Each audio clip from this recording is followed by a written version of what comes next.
now. Yeah, I'm ready. All right. So we're going to start a little segment to start the show.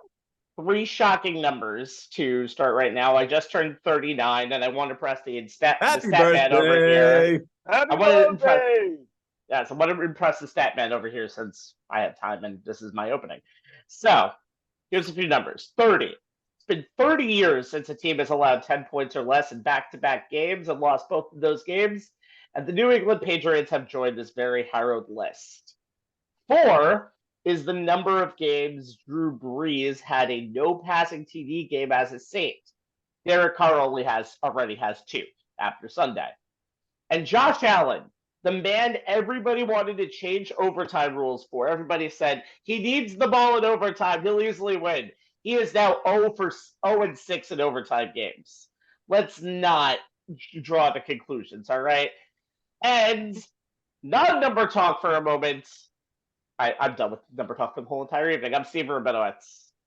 I'm Jay Kaplan. That's a lot of numbers, and happy birthday again, partner. Thank you. Yeah, I'm Anthony Strait. Happy birthday! And yeah, I was a D average student at math, so I leave the math stuff to you guys. I'm twice your age, and I'm your guest. Yeah, that's Joe Tufaro over there. Tufaro, ladies and gentlemen. You are not twice our age in any way, shape, or form, but this is on the Sports Lines. Good evening, everybody.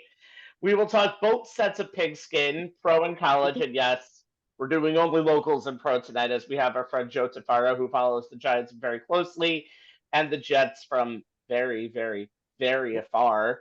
We're also going to talk about the college football playoff, which is nearing its, picking this Sunday. And we will talk about the persecuted Jim Irsay and David Tepper. Yes, the struggle is real. But first, let's start with the Giants because they did not have a Hail Mary return for a pick 6 in their last game. That automatically puts you second on our list, Jets. Sorry, it's a rule that was made in 1945 and it just finally came about. At 4-8 and having the world's stupidest bye week, who has byes in December? There are 6 teams on bye. No! I know. The New York Giants are running a 2-game winning streak, trending in the right direction. And if they had beaten the Giants, they would be 1 game out of a playoff spot, or 1.5 games out of the playoff spot. Take that in mind. Even if Giants fans don't want it, and if you want to keep losing, Giants fans, you make the draft pick in April. You find out what the results are if you want the best possible draft pick. That's for another time. Giants finished their season at home against the Packers and Rams, are at the Saints, and of course, thanks to the schedule gods, have a home and away left in the final 3 weeks of the season against the defending NFC champion Philadelphia Eagles. All right, let's ask Joe some Giants things about what to look for in these games. Yeah, not great. Jay, you're up. Let's talk some Giants as we head down the home stretch. Yeah, I'm gonna take the offense as I normally do, and as crazy as it sounds, we have an undrafted rookie quarterback from New Jersey that's actually done something this season that Daniel Jones could not. Lead the Giants to 2 straight wins. Got to be something in the chicken parm in Jersey, right, guys? First, Anthony Volpe with the Yankees. Tommy DeVito, who actually has his own chicken parm sandwich on the Friday specials menu at Natoli's Deli in Secaucus. Rocky start, had a little bit of a rocky start against the Patriots. Giants defense kind of bailed them out. They picked off Mac Jones, but then again, everybody's picking off Mac Jones these days. DeVito made sure the offense cashed in, hitting Isaiah Hodgins for a 12-yard score.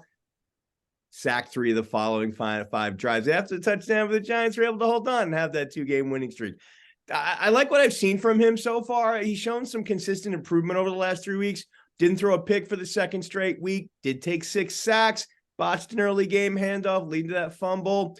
And while the offense didn't win any style points, putting up just 220 yards and converting only 4-13 on third down, DeVito showed a decent deep ball. Finally saw some connections with rookie Jalen Hyatt. They hooked up 5 times for 109 yards at 21.8 per catch.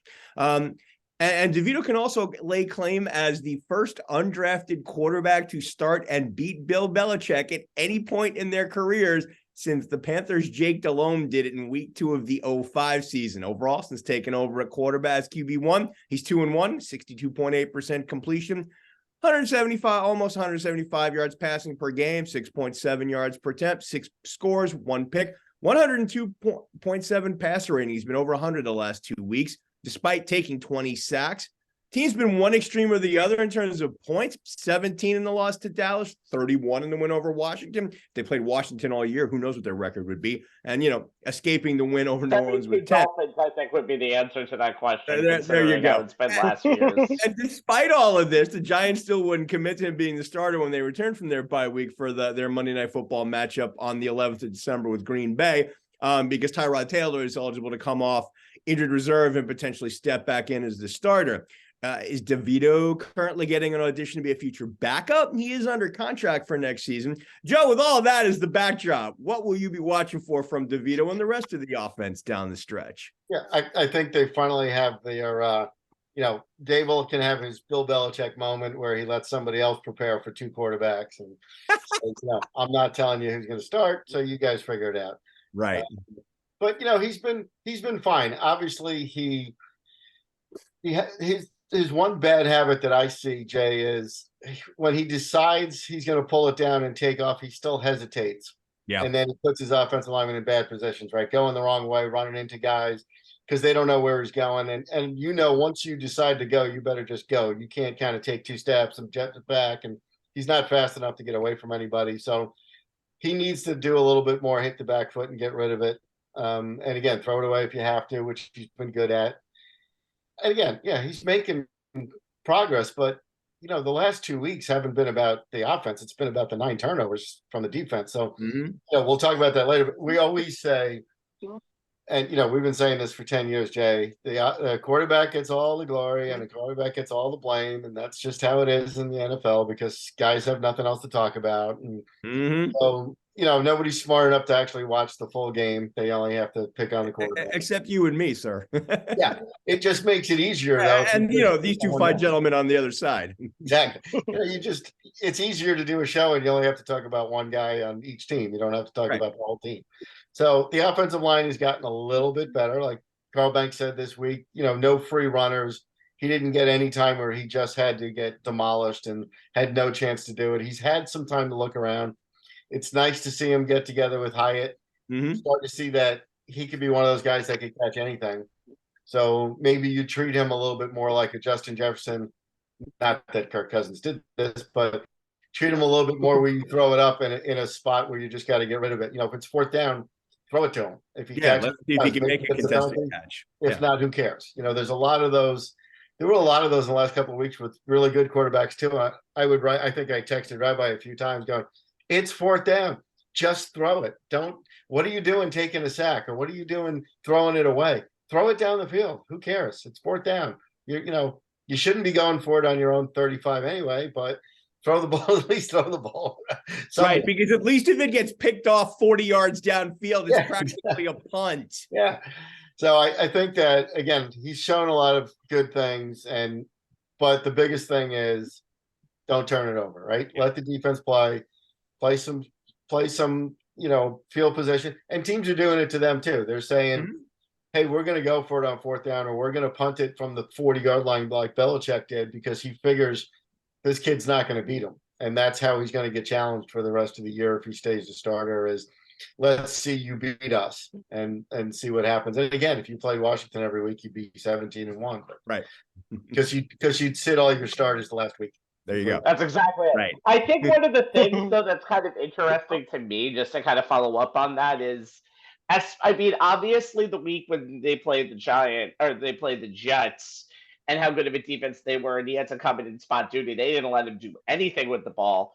And kind of the same for the Raiders. I'm curious if they trusted DeVito a little bit more, would the results have at least been the same in those 2 games specifically? Yeah, I think the Raiders, they got caught up in the emotion with the Antonio Pierce thing and that whole I don't think, I was there that day too, and I don't think that outcome wasn't going to change. That wasn't, but I'm thinking more of the Giant game, the Jet game specifically, because of the fact that it was a 13-10 game. I think they could have won it again if they had started him with a plan and had practiced all week.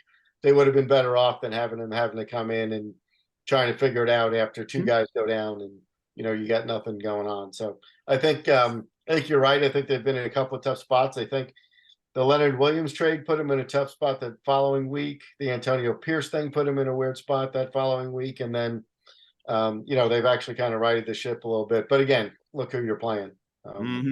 Not exactly. All right, Anthony, let's talk defense. Yeah, well, you mentioned Joe. You mentioned the takeaways last 2 weeks, 9 in total. They added 3 more against New England. They held Mac Jones to 89 yards passing, and as Jay has pointed out, that's not exactly hard these days. The way Mac Jones has regressed the last couple of seasons, but looking at but think about the last couple of weeks, and when you add in the pressures and the quarterback sacks that the team has been getting, this looked like the defense that the Giants thought they were going to have throughout the whole season, but they've been inconsistent. They've been up and down, and obviously the game against Dallas a few weeks back, definitely a low point. All this amidst the rumors behind the relationship between head coach Brian Dable and defensive coordinator Wink Martindale. With the back half of the stretch coming on, what are you going to be looking at on the defensive side of football? Yeah, and first of all, to address that thing, I think, Jay Glazer's taking a page out of Schefter's book, and he's just making something because, as you get towards the second half of the season, they do that. They start to look at losing teams. Oh, the Commanders got rid of Del Rio. So look at, I bet you the Giants and this stuff. I think that's all made up. I think Daboll said it great. He said the only argument we ever have is who's going to eat the last piece of pizza. And I agree with him. I don't think there's anything there to that story. But either way, I think overcoming these injuries that they've had, because without Adoree Jackson, it makes them a different defensive backfield. When he's back, it moves everybody back to their normal spots, makes them play a little bit better in the secondary. And I think that every week there's guys that are coming back now. McFadden looked really good. You've got guys like Okereke finally. He said, now this is my defense. I'm running this thing and I'm here and I've learned it now. And I think we always put too much, and we do it also, but I think you put too much on guys coming over. We know rookies can't have that big an impact. We know rookies always do what, Jay? They always get hurt. They always get hurt and they always make mistakes. So, to think that guys are going to just step in and do things is kind of crazy. So you have Tay Banks, who's turned out to be really good and is getting better every week. Hawkins turns out to not be that guy. He wasn't the right guy to throw out there on the island. So you learn from this stuff. You get guys a little bit more reps. You get an Okereke, you get an Isaiah Simmons, who all of a sudden looks like he's turned a corner and understands. He was only there for a couple of weeks. And they said, we're trying to figure out, he goes, we can't take McFadden off the field because he's so good. So Isaiah can only play third downs. And, they're still working it themselves on who can do what and who can play where. And then losing Leonard Williams made sense at the time. I think it was a good deal. You got a higher draft pick than what you gave up for him 5 years ago. So that made a lot of sense. Had a little bit of cap space, but they did him right. They actually went to him and said, hey, do you want to do this or do you not want to do this? And so I think they even treated him well on the way out the door, but I think the defense will continue to do this. Again, I don't expect them. I think if somebody asked me now, which I'm sure one of you will, out of the last, is it 6 games? They can win 4 of those. I mean, they're not going to beat the Eagles unless the Eagles don't play anybody. Nope. But the Eagles will never not play anybody against the Giants, whether it's Christmas Eve, New Year's Eve, or the week after or whatever. They still haven't told us when that game is, by the way. We don't know when the last Eagle game is. It just says to be determined. Like they may cancel it if it's that bad. What it is. They would do that with most of the league if that was the case. It's just a final week flex thing, not a big deal. I mean, if they win 6-7 games this year after the way they started, and it all goes back to that, false start, bad snap, blocked field goal, your left tackle pulls his hamstring, running the guy down the field, and you lose him for 10 weeks. And you're like, okay, can we go backwards just like 3 plays and start over again? And it's just ruined the entire season. And then Jones getting hurt. Daniel Jones, by the way, being the second bad quarterback named Jones. Now he's no longer the worst quarterback named Jones because the other guy won't. And so I think just to talk about what Anthony was asking is, I think you just watch this defense gel a little bit more. And again, they're all young. they are the second youngest team in the league, which is hard to believe, but they are. And that's going to only help them going forward. Hopefully you can keep certain guys around that want to, keep building this thing. Look, they were way ahead of schedule last year. They had an easy schedule. They won games that they shouldn't have won. But think about, and I texted this to Rabbi earlier in the year, was last year they go for it for the 2-point conversion against Tennessee in the first game to win the game, and it works. And that takes them on a trajectory of, hey, we can do this. And this year you have that mess against Dallas on opening night, and it's kind of sent them in the other direction. So it's just where it is. And hopefully, again, the Shane plan and the Dable plan was never to be great in year 2. It certainly wasn't to win a playoff game in year 1. So this is sort of back to the slow and steady climb to 3, 4, 5-year plan that they were given in the beginning. So I think. By the way, I wanna put together a tape of Kayvon Thibodeau and send it to WFAN apparently, because just so we invite the guy out. Oh, by the way, he has 11 sacks, and his 14.5 sacks in 25 games is actually the most since 1982. So I don't know if they watch the same football games as we do. But I think we know a little more than Anthony. they know. Anthony, we've already established that other than the 4 of us here, it seems like most people do not watch the full 60 minutes of a football game. The guy I really feel bad about in that whole thing is Boomer, only because he seems to go along with it for a while, with all the nonsense in the morning and all this stuff. And nothing's about sports. It's all silly, childish high school humor, and he kind of stays out of it a little bit, but I know he's getting paid a ton to be the real voice of reason over there. But there's other 2 guys in the middle. By the way, if you look at Tiki's Twitter page, it still says Tiki and Tierney. It doesn't say Tiki and Roberts, because I don't think he wants to be there. And I don't think those other 2 guys are a good pair, except for making stuff up. First it was Pete Alonso's no good in the clubhouse. Now it's Kayvon Thibodeau's a bust. Oh, the other day, we need to talk about Zach Wilson. I'm done with Zach. Well, you should have been done with Zach Wilson when the day you drafted him, because he wasn't any good. And you shouldn't start out with all these great ideas for these people. But again, they're just looking for people to click on them and get them to listen. I don't think anybody really pays any attention to those guys anymore. Shock. Okay, now you guys are really taking this away and taking a right turn out of Albuquerque.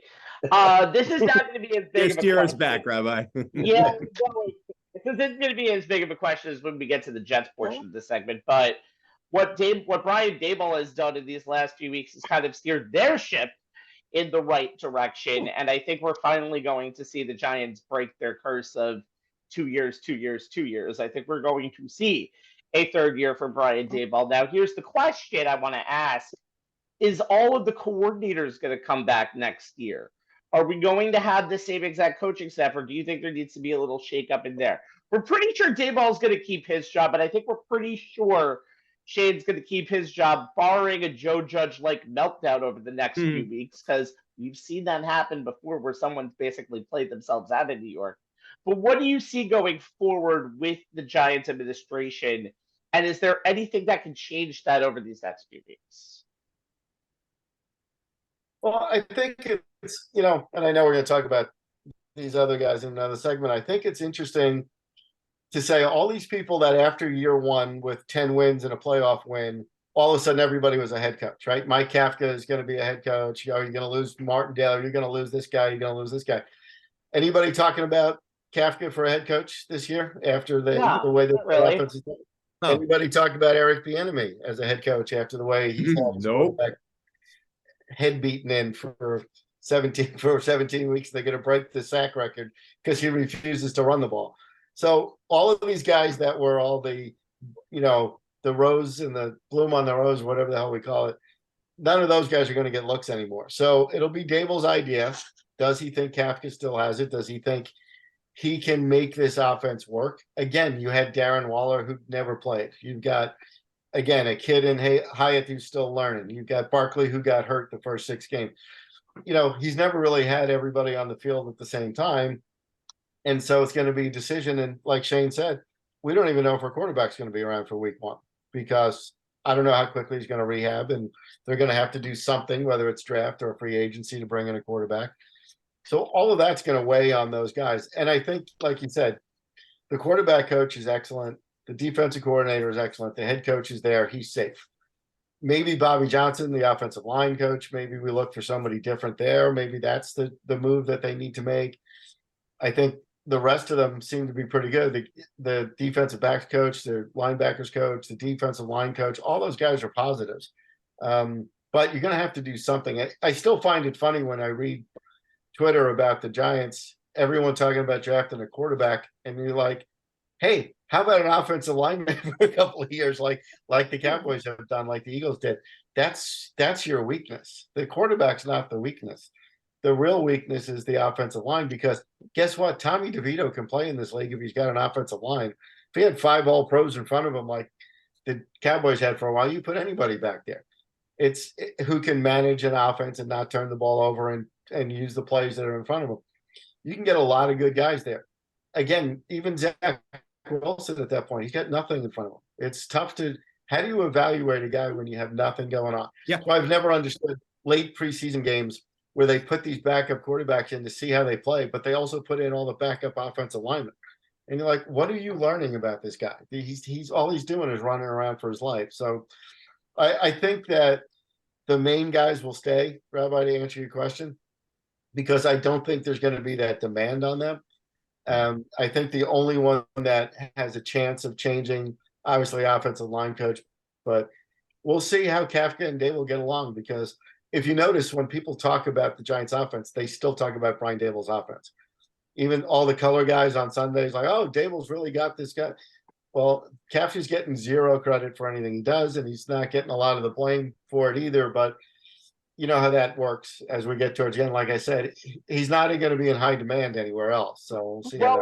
It's kind of funny though. It's almost all the time. It's like whenever your head coach is a defensive guy, that's your defense. Although they will always they might hire somebody to run the defense. So it's going to be a very interesting last few games. By the way, the Giants can easily win those 3 non-Eagles games and end up 7-10. And considering what the NFC is, who knows? Yeah. Just saying. The interesting thing to me, Rabbi, would be, would Dable go the Mike McCarthy route and start calling his own plays? I don't think he did that before. I think the reason why they were so successful in year 1 is because he didn't do that. Right. It's just really a question of if Daboll is comfortable enough to do that now, which he might. We'll see. Right. He could laugh at Ken Dorsey, by the way, as he may be looking for a job next We'll year. get into that later. In just a second. All right.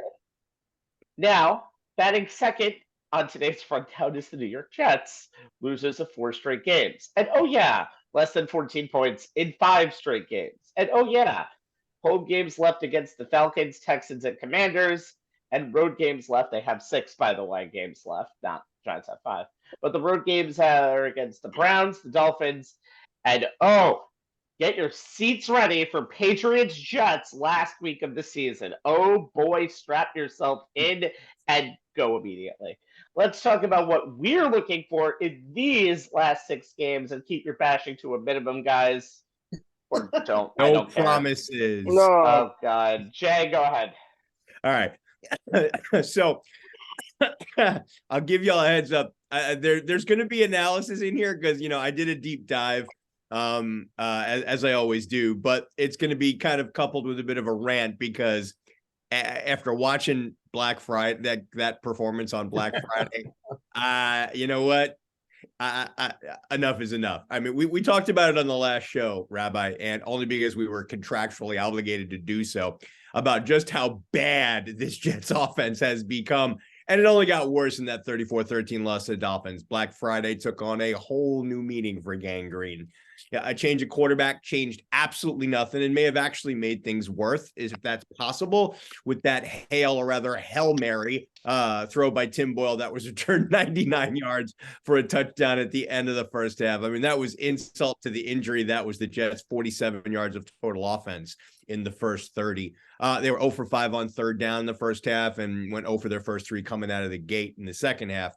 Boyle starting in at quarterback in place of Zach Wilson who may be this close to to Mac Jones when it comes to being broken. But New York's stagnant offense failed to get much going other than a 1-yard touchdown pass from Boyle to Garrett Wilson with 4 minutes, 37 seconds remaining, which was the first drive that crossed midfield. Overall, Boyle, fourth NFL start since 2021 with Detroit, 27 of 38. Man, it's a nice 71% completion percentage, but first 179 yards. It's 4.7 for attempt.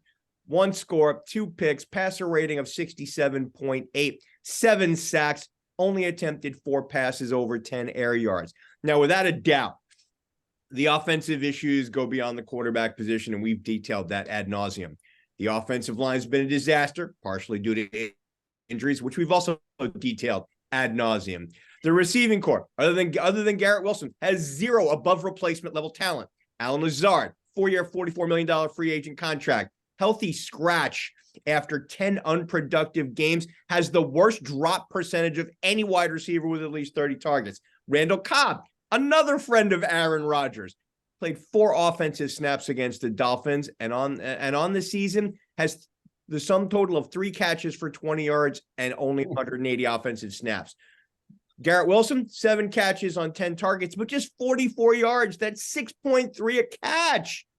That's the 5th game this season where he's averaged less than 10 yards a reception, including each of his last 2. That's after a 4-game stretch where he averaged almost 8 catches and almost 91 yards a game. The running game, supposed to be a plus, right? Breece Hall's coming back from his ACL. He's running like the wind again, has faded after a decent start. Hall had that 177-yard rushing game against Denver in week 5, disappeared since. Past 6 games, 182 yards total. Now, partially, that's due to the aforementioned disaster of an O-line. Started their 8th combination of the year against Miami. Not all of them, though. Per NFL Next Gen Stats, because I got to bring those guys in at least once a show, Hall's averaging minus 1.1 rushing yards over expectation on a per carry basis over those last 6. That's a stat that suggests poor blocking isn't the only reason for the drop in his production. First 5 games of the season, that average was plus 3.3 per carry. Led the Jets 25 yards on 7 carries. Sum total of the Jets rushing game, 3.6. Without a competent running game, guys, it doesn't matter who the Jets put at quarterback. That guy has no shot. And then, because it just irks me, play calling of offensive coordinator Nathaniel Hackett.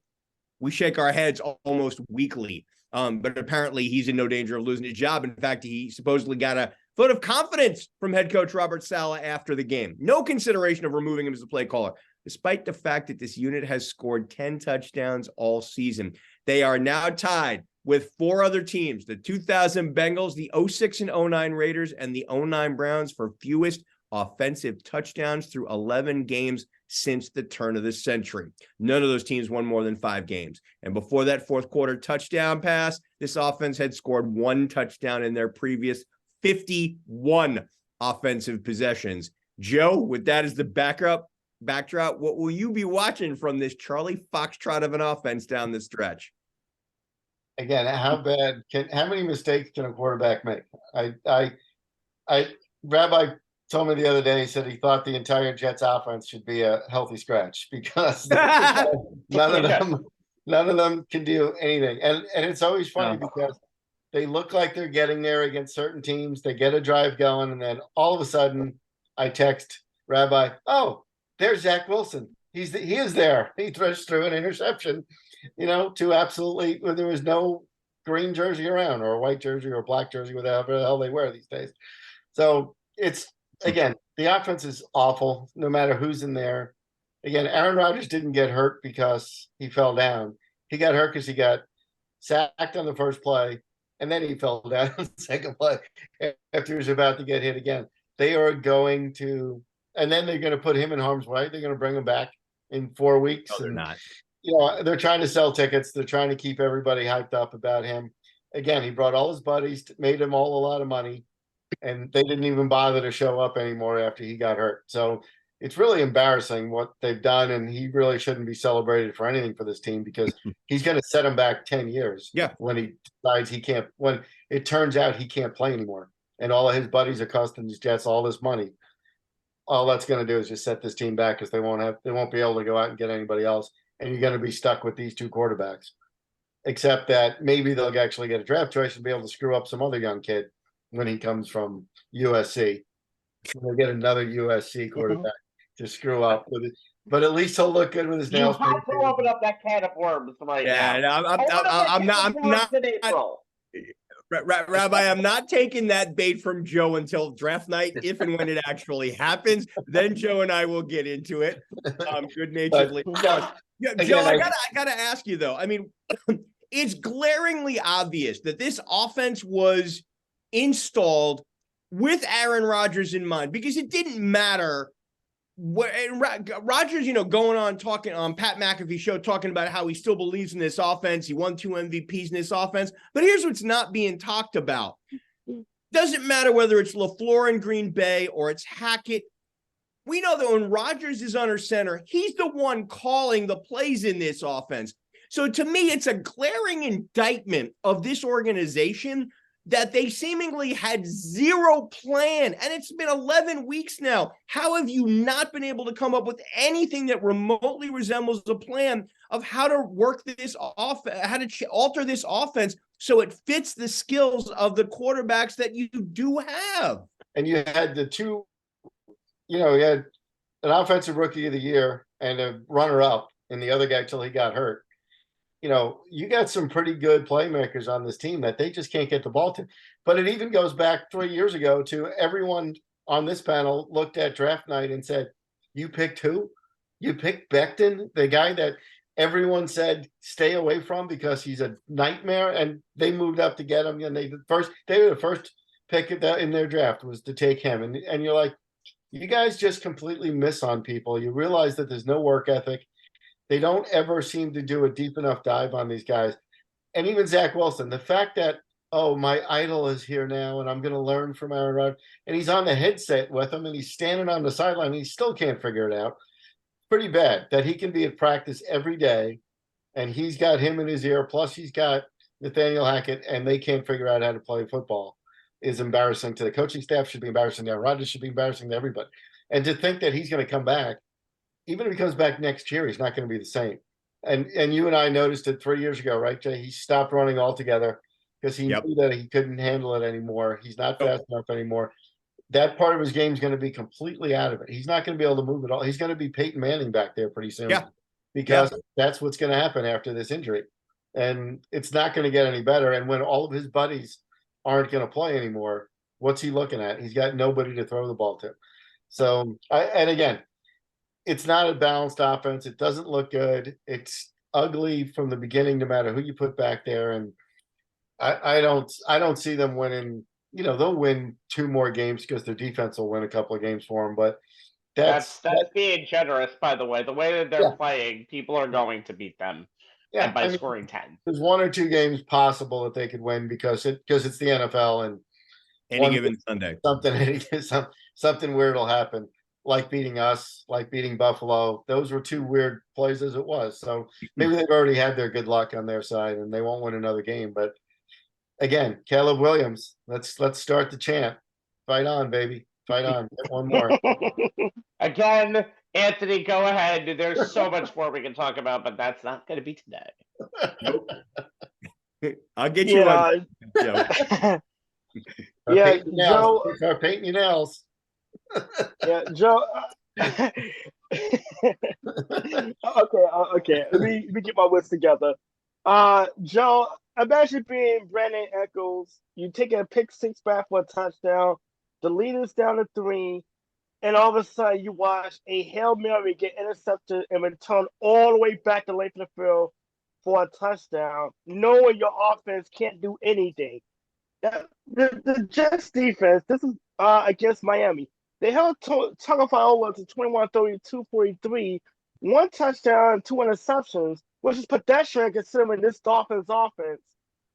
But the Jets are pretty much going up against 2 opponents. The team they're playing against and their own offense and ability to score any points when they have the football.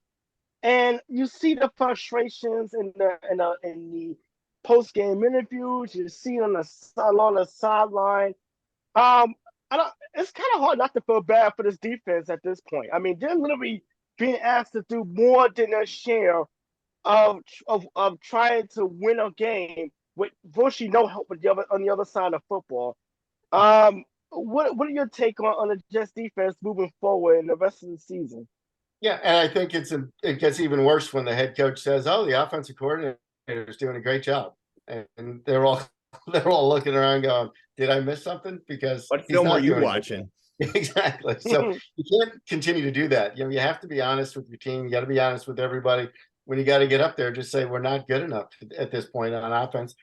The scary part about the 99-yard interception, I didn't see it live. I saw it because I was doing a playoff game that day. And the scary part about it was nobody on that Jet offense was fast enough to run that guy down. There was nobody near him. Like all I remember is, the Larry Fitzgeralds of the world, the Metcalfs of the world, the guys from Buffalo running down Leon. Get somebody at least make an effort to stop the guy. There was nobody near him by the time he got past the 40-yard line except linemen who were still standing down from where he threw it from. You're telling me that Garrett Wilson couldn't have run him down? You're telling me Breece Hall couldn't have run him? He did run 148 yards on that play, by the way. Yeah, exactly. Exactly. So I think that's that's just a big indictment on this offense as anything. I think the defense will get frustrated. I think they'll start to force things. They'll try to get interceptions, which will lead to more scores on the other side. They may start blitzing, which they don't need to do because they have a great front four. I just think it gets old fast. I think you'll lose a couple of guys. Again, if they do what Rabbi thinks they're going to do is just continue to lose week after week after week because you can't score more than 7 points. I think at that point, guys start to check out. I think a couple of guys who are going to be free agents are going to be like, I'm out of here. This isn't worth it because I'm waiting for one guy. One guy is going to fix that offense. One real human being who's hurt is going to fix this offense. I don't think so. And it was never that way to begin with, but they talked everybody into that when they came out. So I agree with you, Anthony. I think they're still good. They're still one of the better defenses in the league. But after a while, you see it in the fourth quarter, right? They've just been on the field too much. They're getting picked on. Guys are running them over. It's just going to get uglier and uglier. And I think it's, I agree with Rabbi. I never say a team's going to lose all the rest of their games because something always happens somewhere down the road. Look at the other night with Chicago and Minnesota. Anybody can win a ball game. Richard Sherman said it best on that Amazon halftime show on Friday. Want to say the best thing to say I hate you to the defense? Do that.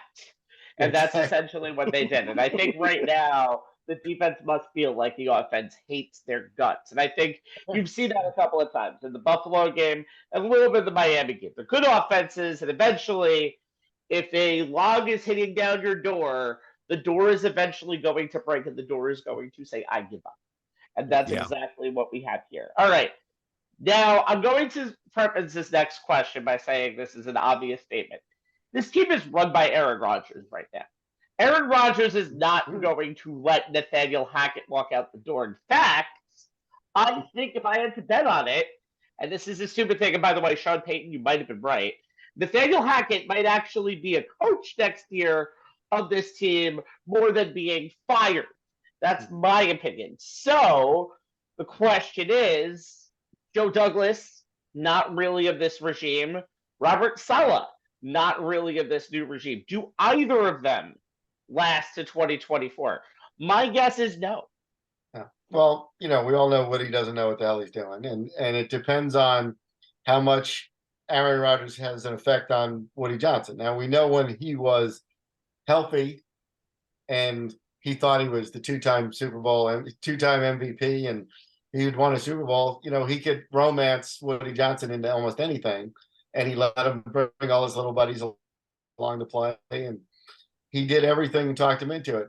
Does he still have that gravitas with Woody to say, hey, the real problem here is it's not the gravitas. It's not the gravitas of him.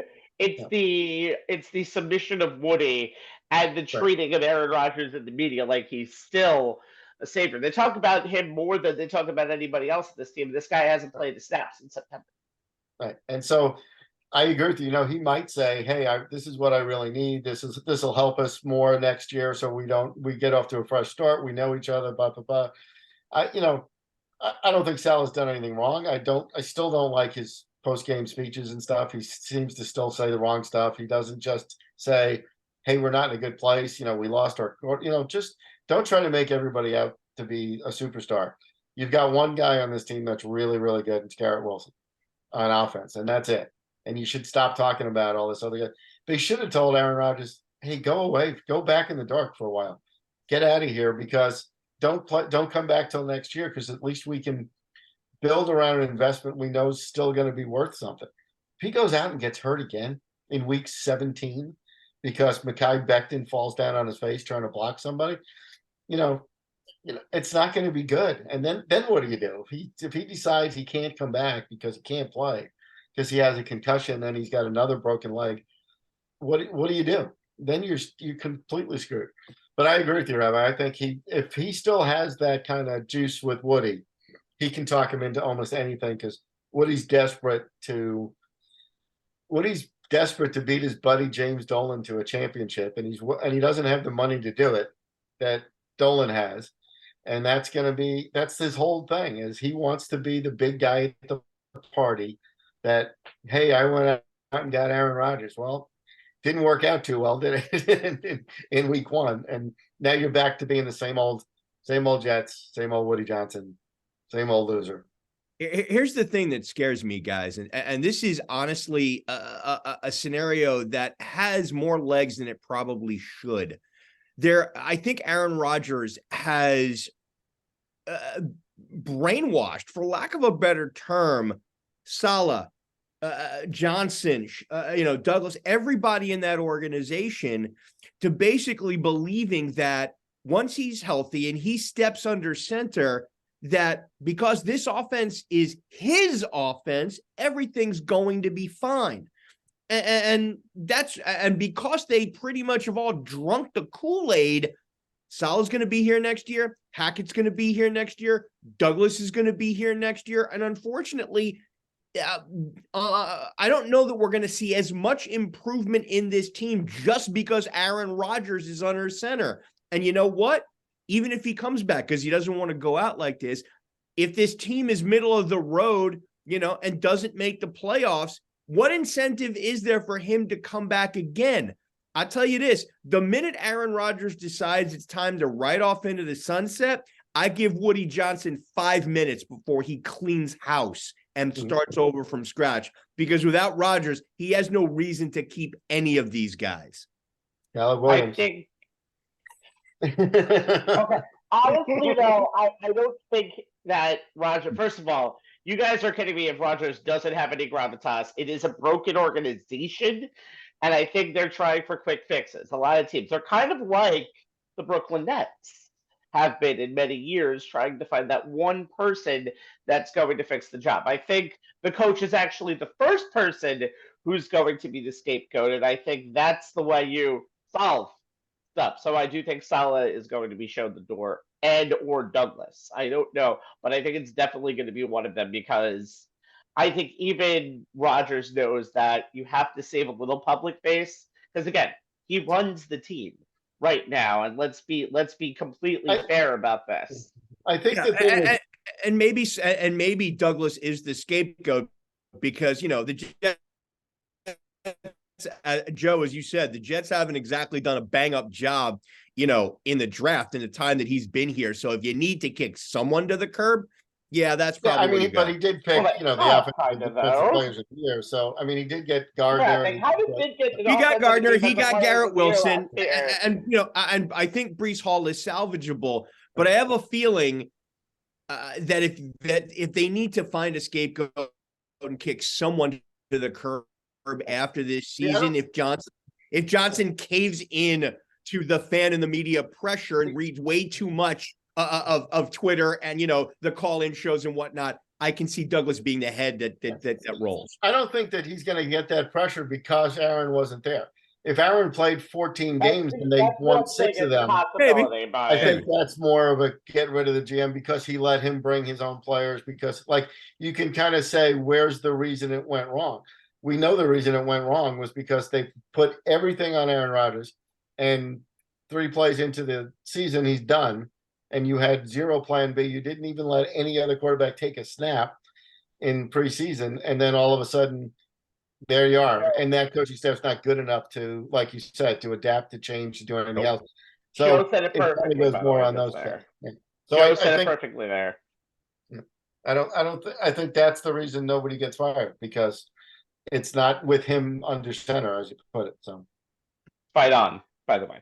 Anyway, let's move on. But by the way, yeah, Joe, you said it perfectly that there was no plan B this season. And in the NFL, where many people get injured and have gotten injured before, there needed to be a plan B. There's always a plan B. All right.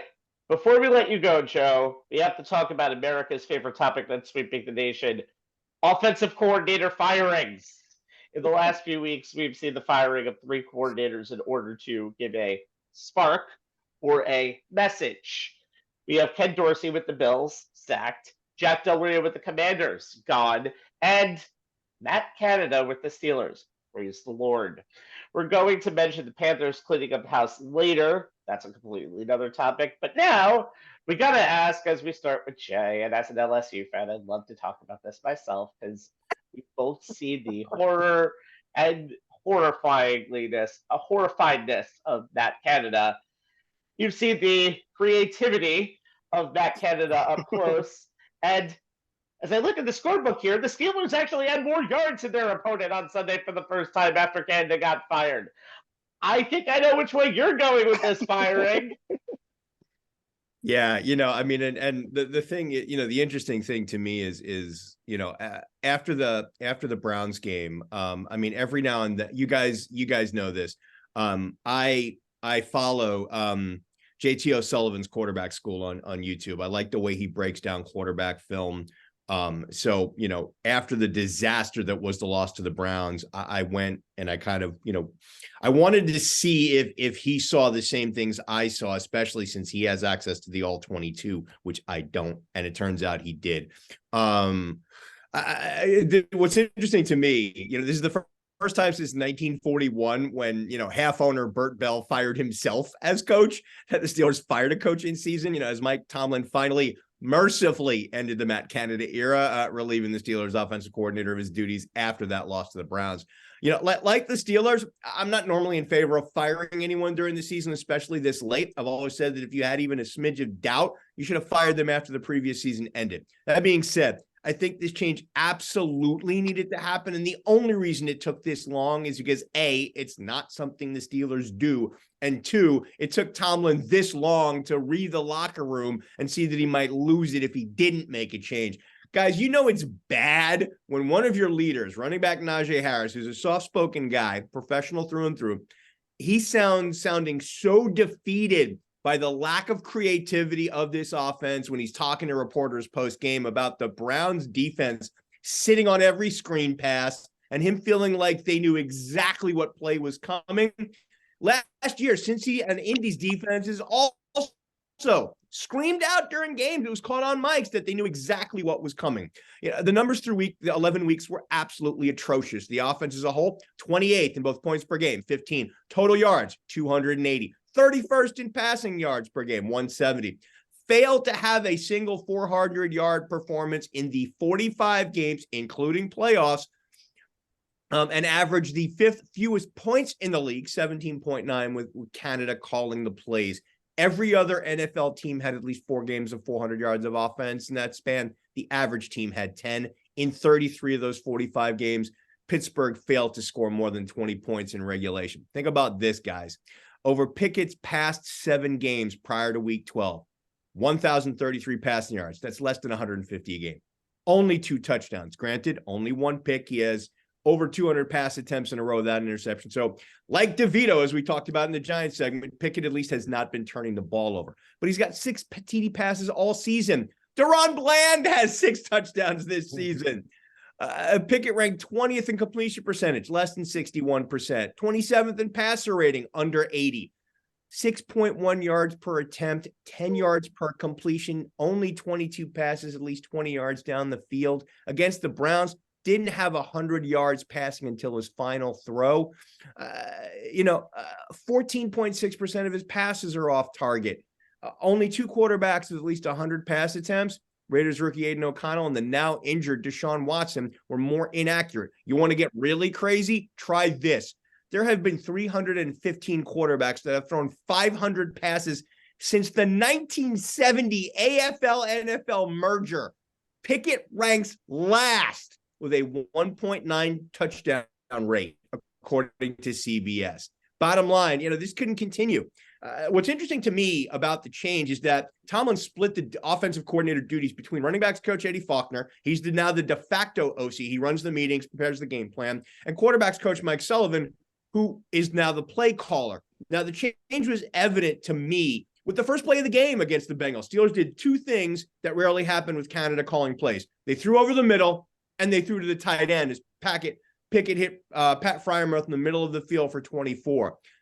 Freiermuth, 9 catches, 120 yards, 5 of those catches happening in the middle of the field, according to NFL Next Gen Stats. He wasn't the only beneficiary of the changes. Harris, 99 yards on 15 carries, 6-6 a pop, and a touchdown. The team rushed for 153 yards, 4th straight game over 150 on the ground. Overall, as you said, Rabbi, Steelers finally outgained an opponent. They outgained the Bengals 421 to 222. Pickett, 24 of 33, little under 73% completion, 278 yards. That 278 is the second most of his entire career. He had 5 completions of at least 20 yards, totaling 5 completions of at least 20 yards, totaling 135 yards of offense. Season high, 24.2% of his passes went 15 plus yards in the air. Helped Pittsburgh produce a season high of 15 plays of 10 plus yards, 6 plays of 20 plus yards overall. 10 for 14, 165 yards on 3rd down. Team converted 8 of 17. Here's the kicker for me. This is the stat that blew me away, guys. The Steelers did not have a single 3 and out all game. I believe they came into that game leading the NFL on that stat. Pickett also completed all 7 of his passes inside the numbers, didn't turn the ball over for the 7th straight game. Last 4 games under Canada, Pickett's passer rating was 75. Sunday, little under 98. First time all the weapons in the Steeler offense worked. And this is the biggest gripe of a lot of Steelers fans, media, what have you. There's too much talent on this offense for it to have been this inept. But Sunday was the first time we saw those weapons working in concert. Bengals loaded the box to stop Harris, creating single high safety looks. Pickett looked for Pickens deep. The 43-yard connection in the 4th quarter, textbook. Never would have happened with Canada calling the plays. Bengals doubled Pickens. Doubled Pickens. Pickett looked at Deontay Johnson. Bengals shifted to 2 high safety look to try and shut down both the outside receivers. Pickett worked the seams in the middle with Freiermuth. Bengals lighten the box to stop Pickett, picking them apart. Pittsburgh goes back to Harris in the ground game. Granted, they did all this against the Bengals defense, 31st in yards per game, 389.3, and 31st in yards per carry, 5 flat. 30th in rushing yards per game, 138.3.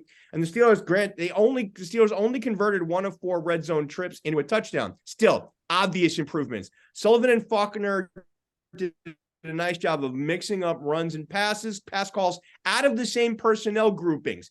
They utilized play action as well as putting Najee Harris either in deep I formation with Pickett under center or pistol when they were in shotgun. Both formations had him behind the quarterback, which is a formation he feels more comfortable running in, especially on run plays, and it showed. These are things that Canada refused to do. He was very much a my scheme guy, which can be somewhat typical of guys who are products of the college game. Faulkner and Sullivan, NFL lifers who probably better understand that sometimes it's more about the Jimmies and the Joes than the X's and the O's, or to use the other mantra, players, not plays. We saw how that approach can work with just a change, a game planner and play caller. I liked what I saw from the Steelers offense in week 1 post-Canada. Next week will be the interesting one because now there's film for opponents on the Faulkner-Sullivan scheme. How will they adjust to the adjustments their opponents make? That'll tell the tale. But, at the end, either way, a change had to be made. Jimmy and the Joes instead of the X's and the O's? Jesus, we are dating ourselves big time. Hey, that's why I also threw in the more modern, players, not plays.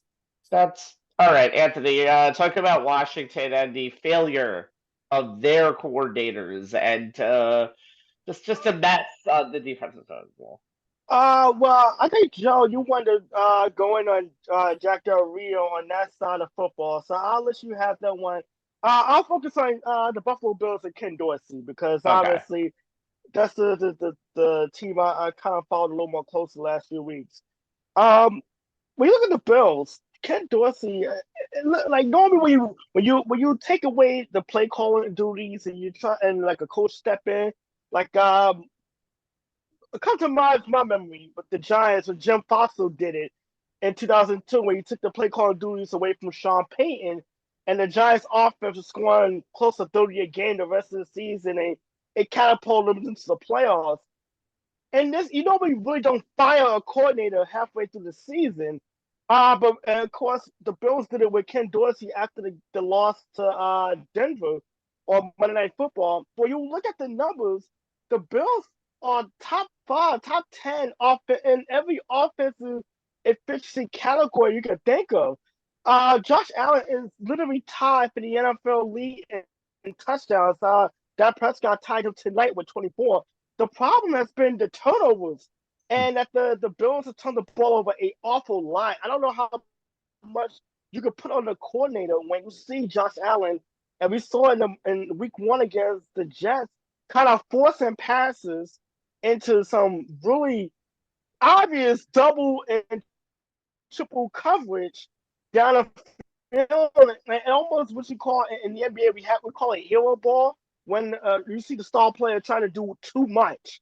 And then you look at the Bills offensively, they haven't done a good job as far as drafting receivers. Like literally, they don't have a reliable number 2 receiver beyond Stephon Diggs. Gabe Davis is probably the second closest thing you could think And of. he's regressed from last year. He's so inconsistent. He has regressed so mightily since that playoff game we saw in Kansas City a couple of seasons ago when he almost won the game by himself in that fourth quarter. But here's the interesting stat that I saw online. Brian Dable's final 25 games as coordinator, and Ken Dorsey's first 25 games has the coordinator almost identical, and they have identical 18-7 records. So I don't know how much as this failure is on Ken Dorsey as much as it's just the bigger picture as a whole. The Bills have not done a good job of drafting over the last several seasons. It puts more of the microcosm on Sean McDermott, who's been as safe as it gets. We just said this is a guy who got the Bills back to the playoffs after 2 decades of futility. But then you look on the other side, the defensive side of football, they're so banged up. They've lost so many players the last few seasons due to injuries. Look, I'm happy to see Damar Hamlin on the field or just healthy in general.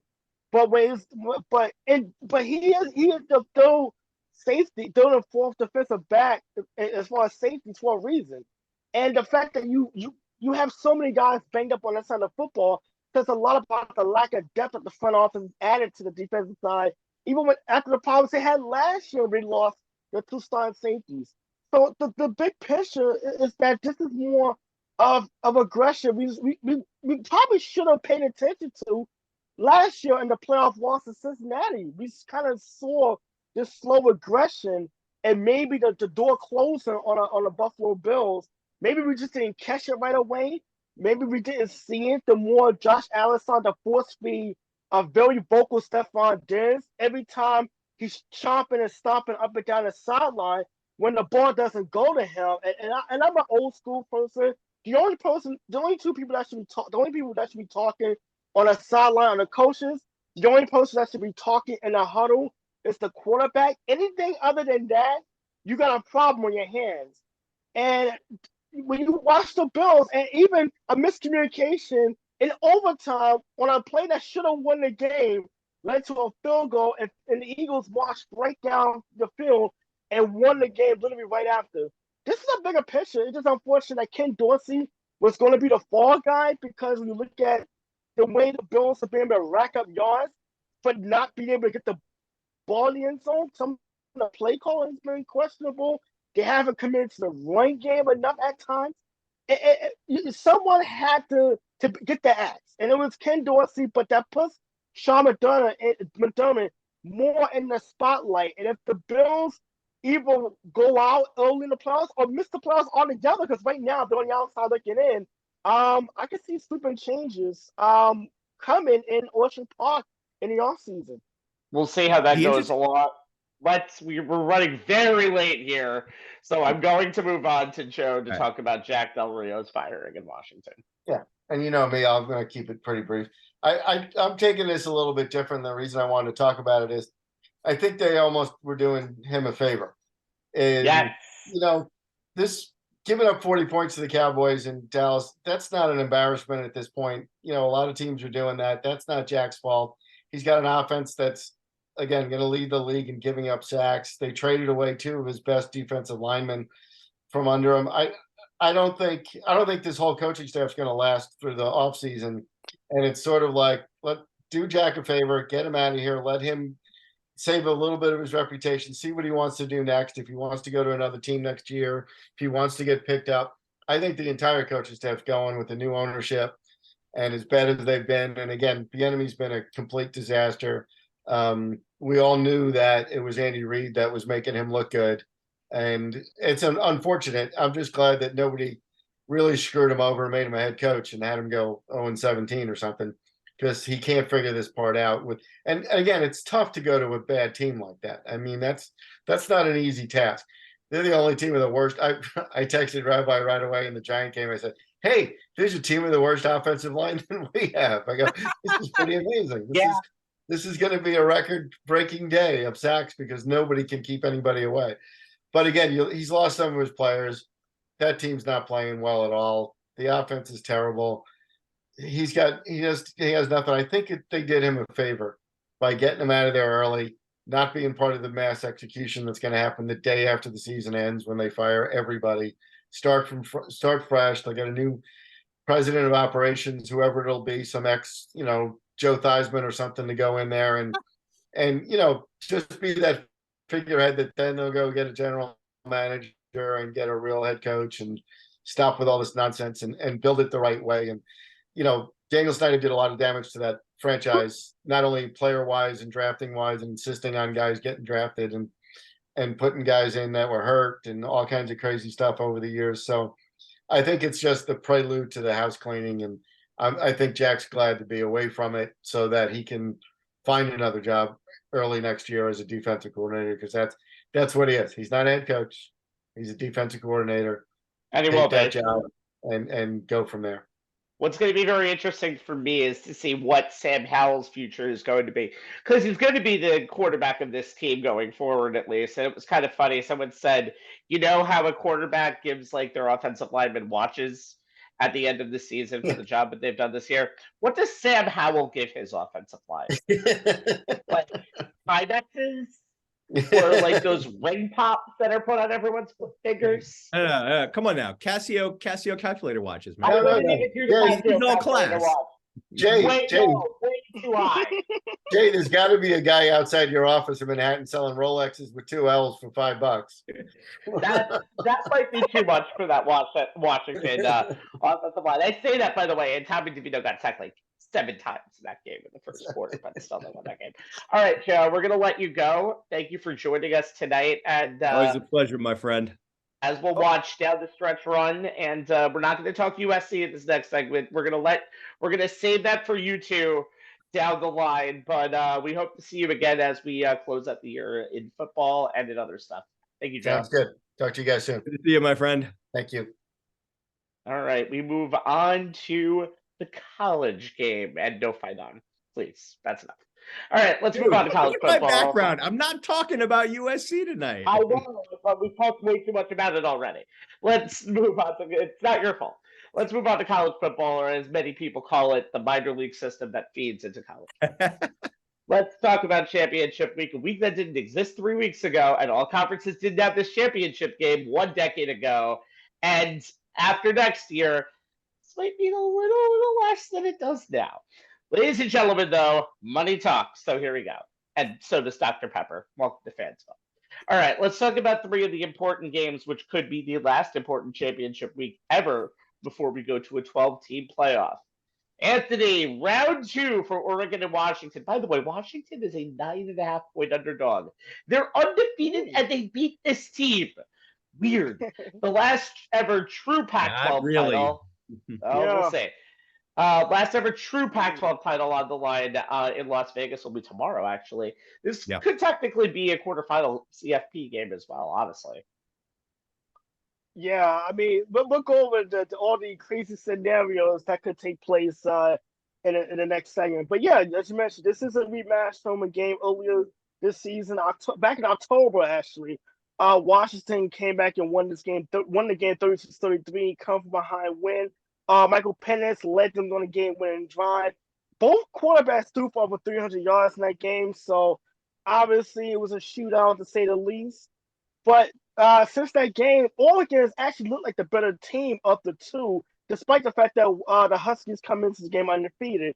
The Ducks pretty much ran through the second half of the Pac-12 schedule. They scored 30 or more points, won by double digits in every context of the 6-game winning streak. Bo Nix especially looked good during this whole stretch. 4 straight 360 yards plus passing performances, 16 passing touchdowns in his last 4 games. The quarterback has also scored 4 times on the ground during the winning streak. Defensively, Oregon has held 4 of the last 5 opponents under 20 points. That could be actually a difference maker against Washington going into the rematch.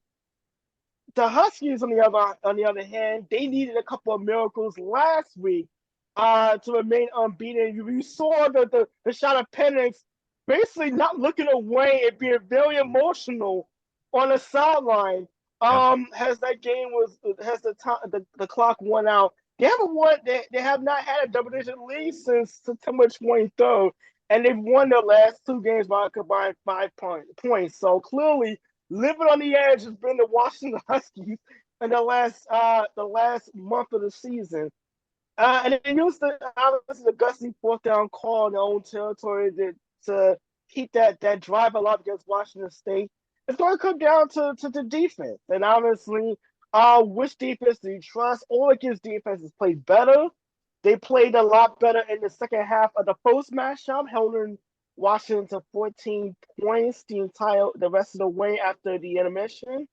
And it's going to come down to the 2 quarterbacks and who is going to make that mistake. Penix has been phenomenal. Bo Nix has played like a Heisman Trophy front runner.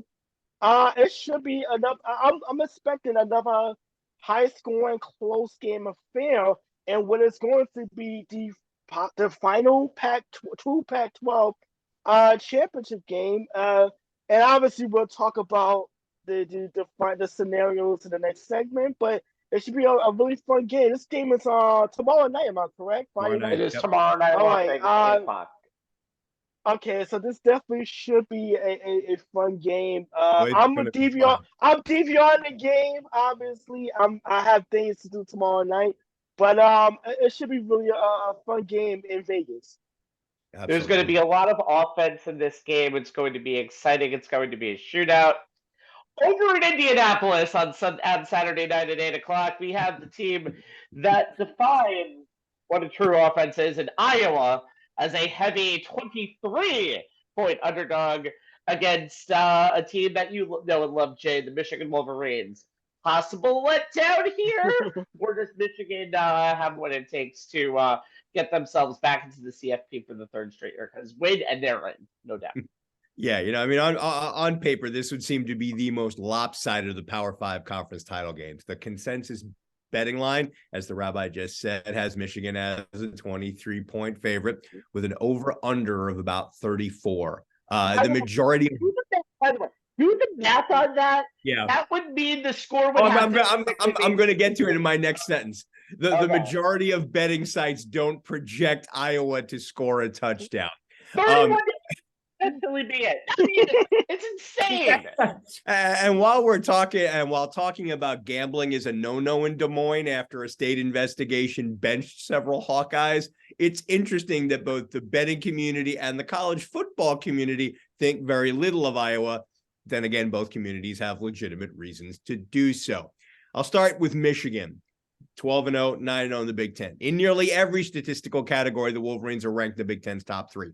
Number 1 in both scoring offense, 37.6 a game, scoring defense, 10.3 per game. They're number 2 in both total offense, 394.5 per game, and total defense, 246 yards per game. They've allowed the fewest sacks, have the best completion percentage, and the fewest penalty yards. Only once this season has Michigan's offense scored less than 30 points in a game. That was Penn State. And only twice has their defense allowed more than 20 points in a game, Ohio State and Maryland. The Wolverines have a ton of playmakers on both sides of the ball. Running backs Blake Corum, whose overall rushing production is down, only 976 yards this year compared to 1,463 last year. But he has gained the most critical yards. He also set a Michigan single-season record with 22 rushing touchdowns. And Donovan Edwards. Wide receivers Roman Wilson and Cornelius Johnson, who recorded his 3rd straight season of 32 or more catches. And tight end Colston Loveland on offense. Defensive linemen Jalen Harrell and Chris Jenkins. Spotlight a very solid rotation of defensive linemen. Linebackers Michael Barrett, who leads the team with 3 forced fumbles and 2 fumble recoveries, and Junior Colston. Defensive backs Mike Sainristil, an All-American candidate with 5 picks and 5 pass breakups, and Quentin Johnson on the defense. Any one of them could be a game wrecker, but I'll be focused on quarterback J.J. McCarthy, as there's a good chance that the success or failure of Michigan to win their 3rd straight Big Ten Conference title could hinge on the performance of their junior passer. Now, McCarthy's ability to adapt and be what his team needs from him has been a big part of the Wolverines' success this season. It's kind of stood out. He's been asked to be a different kind of quarterback than he was last year when the team relied more on the Corum and Edwards-led rushing attack. He had an excellent run through the first 3 quarters of the season, 2,100 plus passing yards, 18 scores, 75.7% completion percentage. And then he goes and doesn't attempt a pass for the last 30 plus minutes in the win over Penn State, throwing just a total of 8 for the game, with none of them being off target, as the Wolverines called 32 consecutive runs and battered a Nittany Lions team that could not stop the run into submission. Then, after an up-and-down game against Maryland, McCarthy executed a passing attack predicated on precision to near perfection against Ohio State. 12 of 12 on passes 5 yards or less, recorded his 5th game with at least 80% completion percentage, tying Oregon's Bo Nix for most in FBS. He went 16 of 20 overall, granted just for 148 yards, but he did have an absolute laser of a throw to Wilson for a touchdown. His mobility also stood out against a fast Buckeyes defense, erasing any doubts that he was less than 100% healthy. Here's the big knock against McCarthy, and it's one I've seen myself, is that there's still some inconsistency with his ball placement, both on crossing routes and when he pushes the ball down the field. He has a tendency to put his pass catchers in awkward positions as they attempt to reel in his throws. That issue will be put to the test against the best secondary in terms of coverage in the Big Ten. Hawkeyes are zone heavy. They stay disciplined in their assignments. They can be very opportunistic. Though losing star cornerback Cooper DeJean a few weeks ago for the rest of the season will make facing McCarthy, who's completing 74.3% of his passes on the season, averaging 9.66 yards per attempt, and has a 90.8 quarterback rating, which ranks 3rd behind Nix and Jaden Daniels. It's going to make that challenge a little larger, especially with McCarthy's improvements as a pocket passer, his improvements converting on 3rd downs, and his improvements when facing zone coverages, whereas EPA per attempt against zones is up. It was 0.22 last year. It's 0.53 this year. That said, the 2 games McCarthy struggled the most this season, against Bowling Green, where he was off target on more than 30% of his throws and had 3 picks, and against Maryland, the only game where he completed less than 60% of his passes and had his only other interception, were against defenses that predominantly ran cover 3 like Iowa does. McCarthy will also see a ton of cover 2 and cover 6 looks, but very little man coverage looks, no matter how well Corum and Edwards run the ball. This could limit his chances to get chunk plays downfield, especially to Wilson, his favorite target.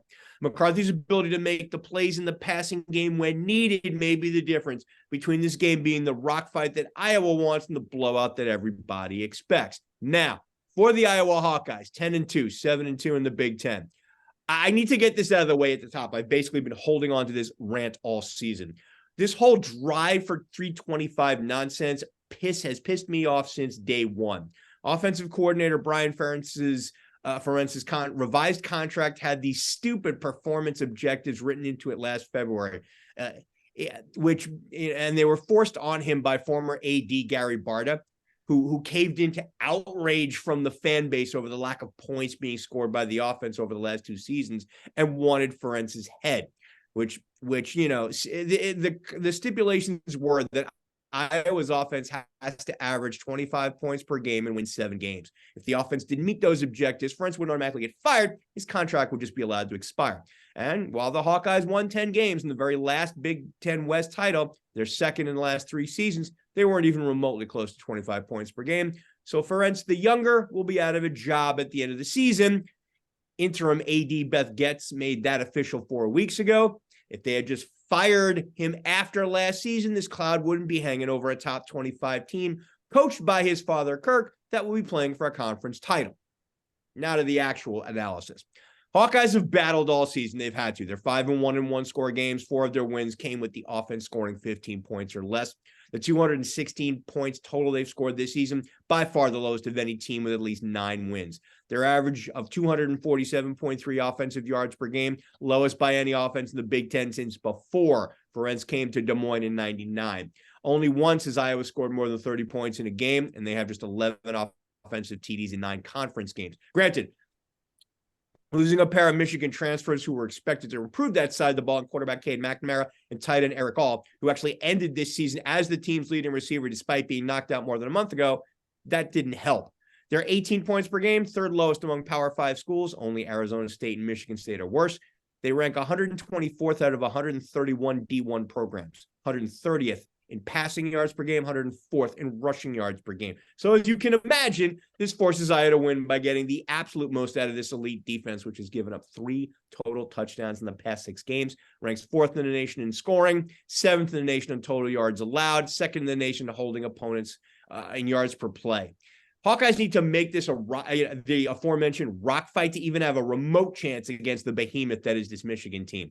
Though if Iowa's game against Penn State is any indication of the Hawkeye struggles against a high-profile offense, Michigan's going to run them out of Indy on a rail. The Nittany Lions scored 31, ran for 215 yards in a shutout. If Michigan puts up similar numbers on the ground Saturday night, Iowa's offense would be hard-pressed to match. And if the Wolverines reach even just the 24-point mark, Hawkeyes are likely toast. They haven't scored more than 24 points in a game since September 30th when they beat Michigan State 26-16. I'm going to highlight 2 players on Ohio State, on Iowa's offense to watch. Quarterback Deacon Hill, 6'3", 258-pound sophomore. Kid's got a huge arm. Unfortunately, he has had issues harnessing it.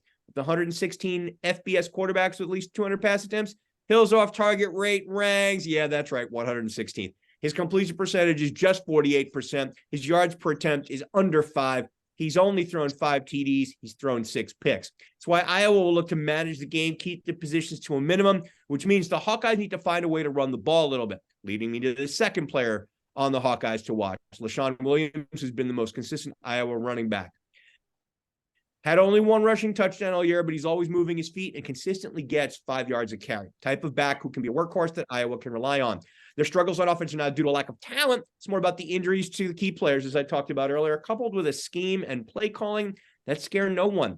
Michigan is going to force Hill to try and beat them with his arm, which is not a recipe for success for Iowa. Bottom line, guys, an Michigan-Iowa matchup in the Big Ten title game looked a lot more interesting when the Hawkeyes had McNamara leading their offense and all catching his passes, especially since McNamara reportedly still has a chip on his shoulder about losing the quarterback 1 battle to McCarthy in Ann Arbor. But with both of those guys hurt, it makes Saturday's game much less compelling in terms of a must-see matchup. On paper, this is looking like the 2021 edition of the Big Ten title game when Michigan crushed Iowa 42-3. Hawkeyes have pulled up some improbable wins this season, but preventing the Wolverines from winning this game would seem to border on the impossible. It would border on the impossible, and no one's going to be giving them any plans this week on how to beat them. So I think they're going to be in good shape.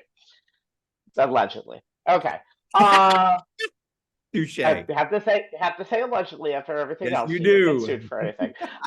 So Alabama and Georgia are playing this week, and Georgia has a 29-game winning streak going into this game. Alabama was the last team to beat them, and Alabama was the first game that started this streak, obviously, in the SEC championship. Actually, I'm sorry.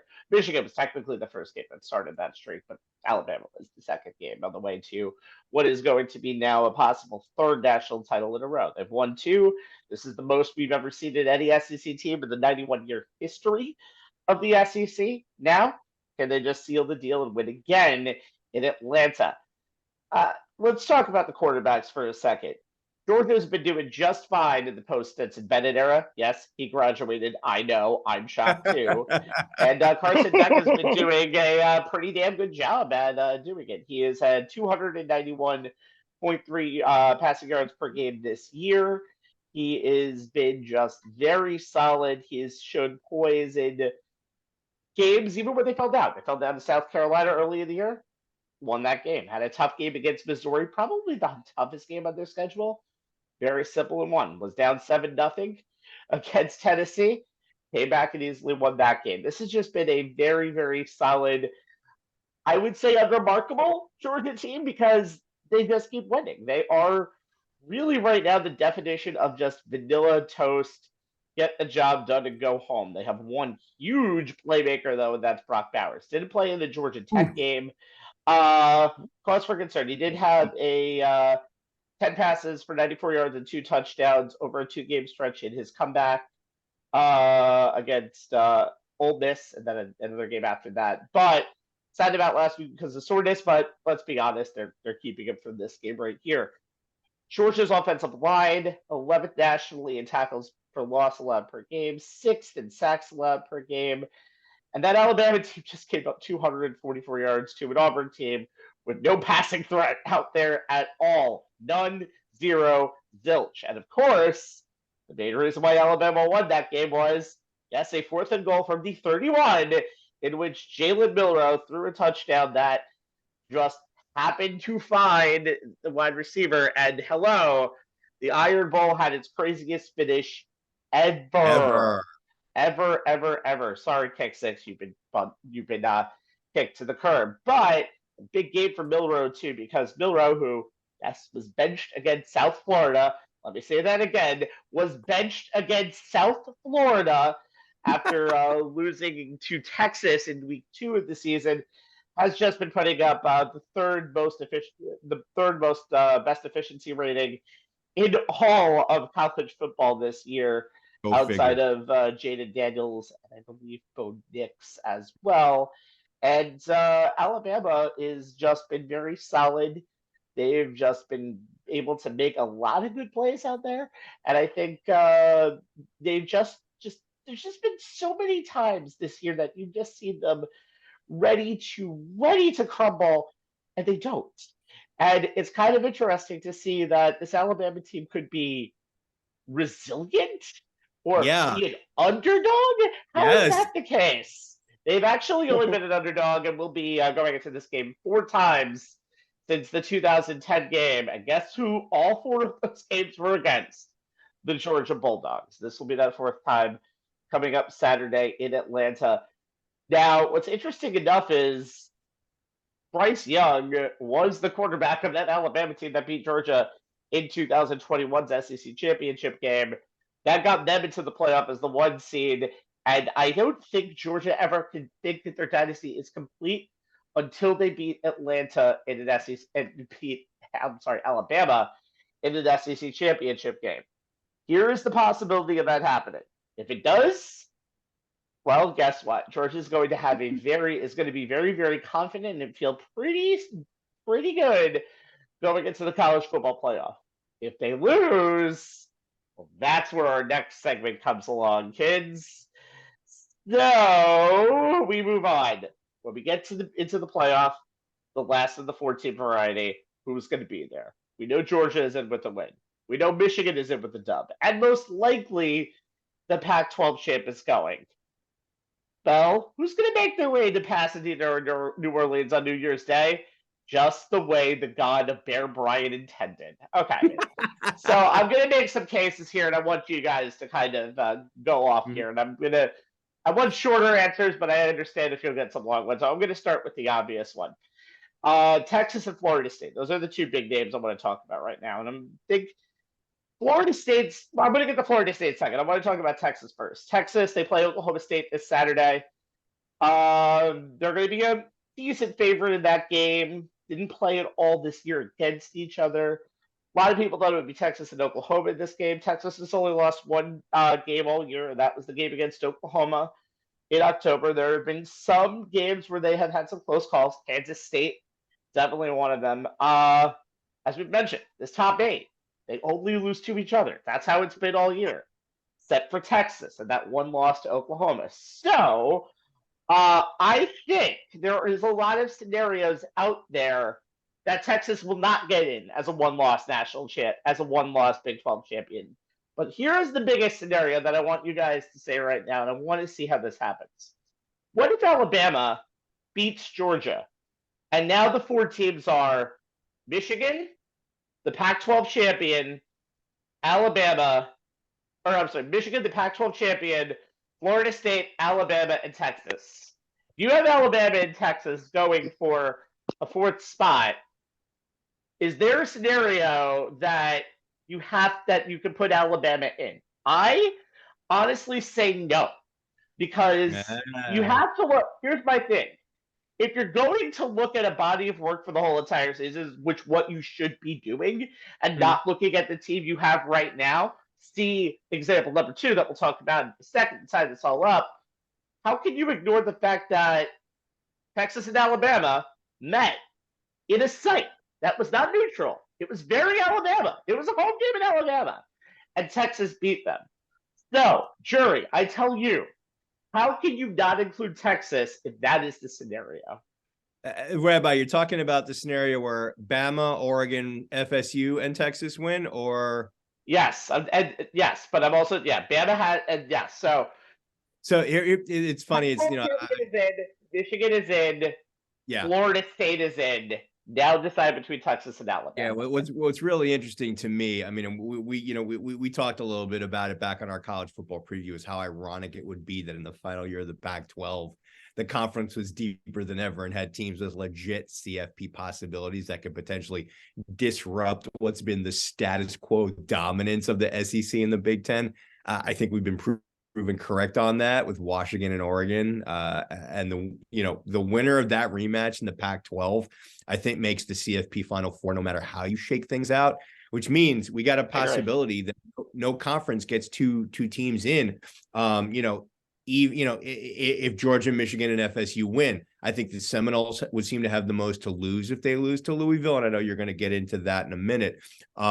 What I found really interesting was just how many possible potential scenarios there are for the 4th seed. The Athletic published a piece earlier this week detailing 16 different scenarios, though the only constant was that they never once saw Iowa beating Michigan in the Big Ten title game, just like I did. So here's the thing, and I think a lot of this is predicated on the Noles going down. I think it opens up a lot of possible scenarios, as does, like you said, Rabbi, Alabama potentially beating Georgia in the SEC. There are 4 scenarios that I put down here from that piece that really interest me, but the one specific to what you just put out there with Alabama, Oregon, Florida State, and Texas winning, I tend to agree with the Athletic under this scenario. Michigan's in. Alabama at 12-1 goes in as the SEC title team. Oregon goes in as a 12-1 conference champ, and Florida State, if they win, I think they have to go in as a 13-0 team, even if Texas wins the Big 12, because the case is going to get made. I'm sure it'll get kicked around in the committee room.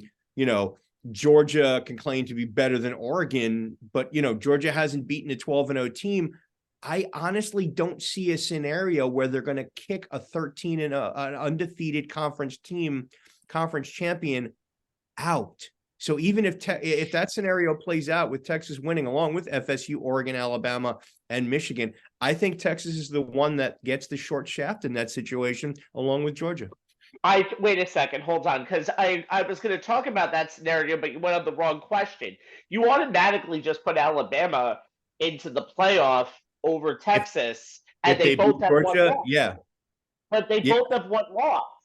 Yeah, but the difference. Well, here's where Alabama's resume tops them. Okay, where? Outside of the Georgia game, where?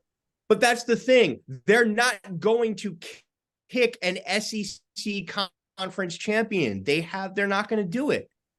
They're not going to do it, especially if. It's just a question of I'm sorry, but Alabama beating the two-time defending national champion in the SEC title game is a bigger win than Texas beating Oklahoma State. It's not even that, though. It's the fact that you have two resumes that are in major Power 5 conferences. And you could argue that the Big 12 has a pretty good balance of top to bottom, more than the SEC. Maybe. And that's my But problem here, with that whole article, because it doesn't even take into advantage that.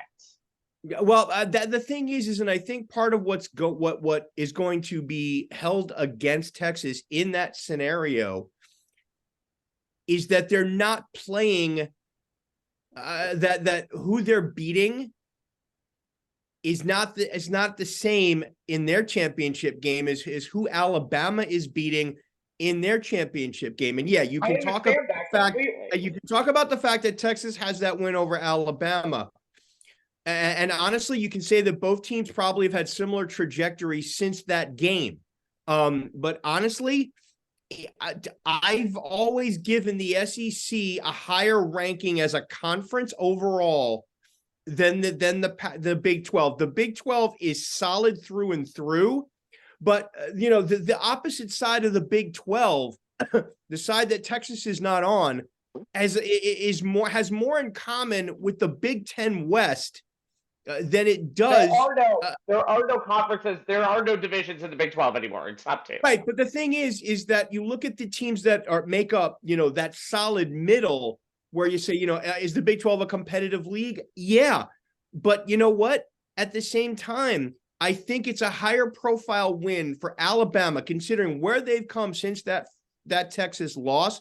If they run the table, meaning they've beaten the two-time national champs, and the team that's been the class of college football for the last 2 years, I'm sorry, I think that trumps Texas winning the Big 12 and even having that win over Alabama. That's just me. That's honestly, yeah. That's the scenario. That's what I was talking about before with Florida State. Is if you're going to put in a 13-0 major conference team, you can't look obviously at the fact that they're without Jordan Travis now. Yeah, I mean that's the thing. I think the best chance for a team like Texas to get in with a win in their conference championship game, they like a lot of other teams, they need Florida State to lose. Florida State has to lose, in my mind, for that fourth seed to completely open up and give your Ohio States, give your SEC title game loser, your Pac-12 title game loser, to have a chance to sneak in, for lack of a better phrase, the back door. Anthony, let's get to you real quickly before we get into this. Go either way on this. I know I mentioned the Texas-Alabama storyline. Even go with the fact that Florida State is almost like your 2000 Cincinnati Bearcats, who lost Kenyon Martin right before they went into the NCAA tournament. But this has been told by many times that that's not the way that they're going to look at that. Should that? Excuse me. Yeah, I'm just a guy who I love my chaos. So I'm just the two scenarios that stick out to me in particular is scenario 8. And that's the one that actually sees Georgia winning, Oregon winning, Louisville and Oklahoma State winning, because that opened up the door for having two Pac-12 teams get it in. And I had mentioned in the last segment that even though we may be seeing the last Pac-12 conference championship, it may not be the last time we see the Pac-12 be a big factor in determining the national champion this season. There's a chance they can get two teams in. It's depending on if Florida State lose that game, because as you mentioned, that fourth spot opens up completely. If that scenario happens, the second one too is Alabama wins. I mean, all the scenario 9 to 16 is depending on the Crimson Tide winning, which wouldn't be an upset by no means an imagination. But then you think of this scenario: if Alabama and Texas both obviously finish identical records, there's a chance Alabama gets in, despite the fact that Texas beat them.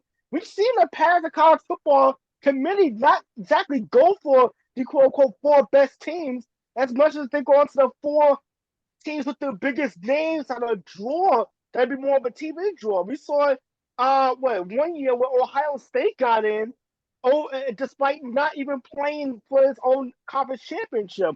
So this always the outside scenario that the college football community can be looking for something completely different from what we're looking at as far as just wins and losses and quality of victories. Think about this. Oregon is ranked ahead of Texas, and Texas have the better victory because they went in the Tuscaloosa back in September and beat the Crimson Tide on their home field. Meanwhile, Oregon has kind of trampled through the second half of the Pac-12 schedule, which really they haven't been challenged since that Washington game, if you want to be technical about it. Not technical, it's absolute fact. It's fact. So the whole thing is what's going to be the scenario. It's not going to be what's going on tomorrow night. It's what's going to be happening Saturday in that ACC championship game. Yeah. Because if Florida State loses, then everything just kind of gets thrown out of whack. What the committee tries to do is they're trying to do the most thankless job as far as picking the 4 best teams.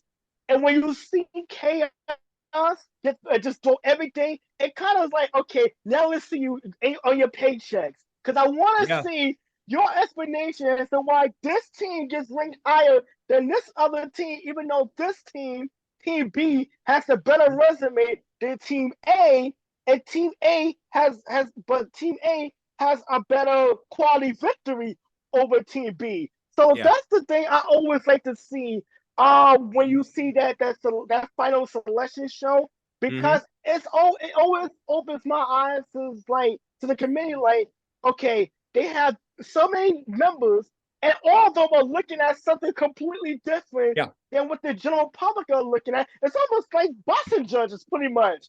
We see something pretty obvious, and we don't know what the hell these judges. You shake your head. Well, we see the UFC also, by the way. Example. We have seen decision making kind of open things up, but like I said, it comes down to the ACC championship as far as, do we see the obvious choices for the 4 teams, or do we just see a selection show on Sunday that is going to be a very interesting watch for the 1-2 hours as far as explaining, as far as breaking down what's going to happen, why this team didn't quite get in, but it opens up a sliver of opportunities if we see Alabama win on Saturday, if we see the upset and Florida State go down on Saturday as well. Yeah. Or if we see, never mind. Okay. It's going to be very interesting. What you do need, though, is a second upset to really break the floodgates open, because then you can just put Texas in and then do Pac-12 champion, Big 12, Big 10 champion, SEC champion.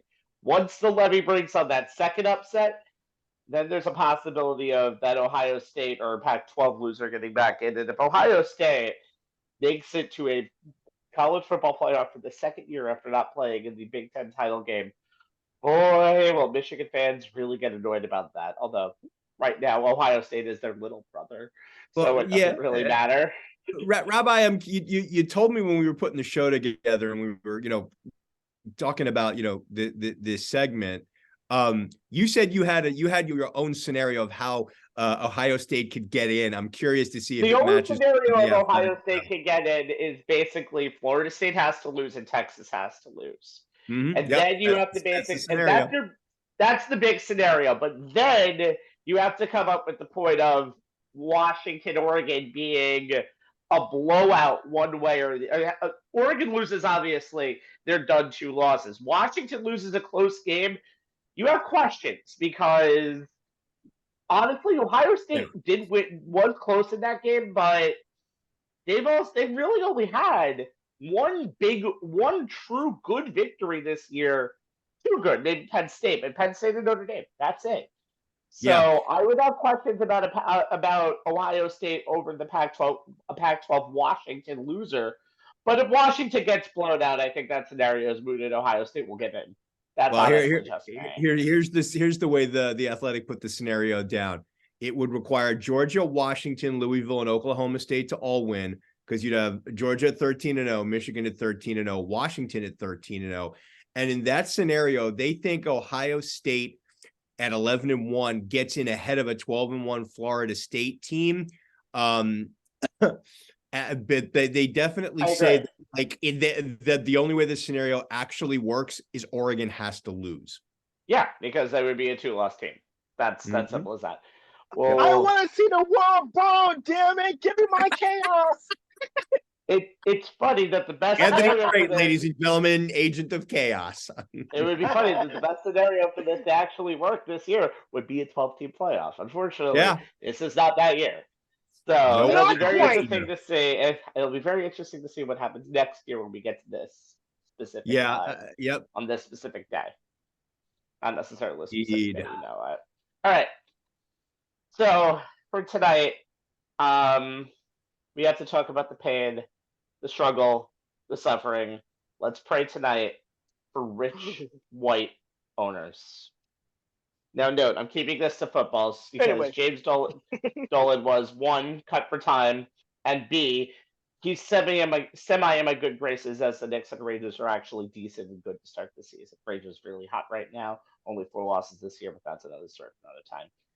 First, let's talk about the owner of the Indianapolis Colts, Jim Irsay.